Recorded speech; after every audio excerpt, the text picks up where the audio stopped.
The astronaut had just discovered a strange phenomenon. The spaceship's toilet would vacuum compress human waste, then process it all together. During this process, a ring of crystals should appear on the inner walls of the pipes, but this time there was nothing inside. Thinking back to a month ago, as the environment continued to deteriorate, Earth's future became deeply uncertain. So humanity decided to explore and settle a new world. But just as the ship was about to launch, the launch base suddenly sounded an air raid alarm.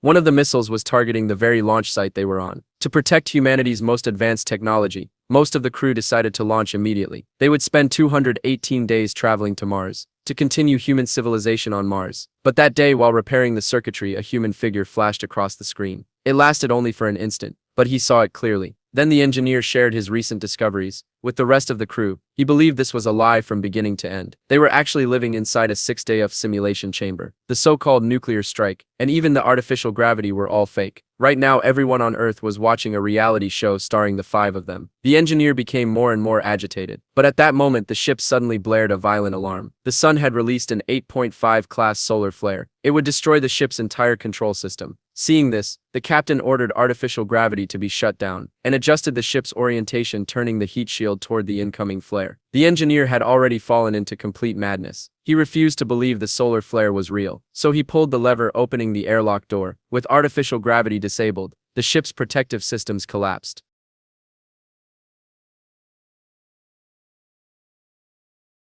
The engineer was engulfed by extreme radiation and vanished instantly. After the incident, an astronaut checked the toilet. A layer of crystals was indeed forming on the pipe walls. It seemed that long-term space travel had caused the engineer's mind to break. 2 months later, the spacecraft successfully arrived at Mars. Following the preset procedures, they landed safely on Mars. They opened the viewport and saw real Martian terrain outside. It seemed the engineer had died for nothing. Meanwhile, in a pitch-black space, the landing footage appeared on a holographic screen. A man slowly got up from the ground. He was the engineer who was supposedly dead. Just as he stood there in confusion, a voice of a higher intelligence spoke. It revealed that aliens had been observing humanity, and humans had exceeded their expectations. In hundreds of millions of years of observation, hardly any intelligent species had passed the Great Filter and reached another world. Although humans achieved it on the brink of self-destruction, it proved humanity was worth saving. Next, they would attempt to contact humanity and guide them toward a higher form of civilization.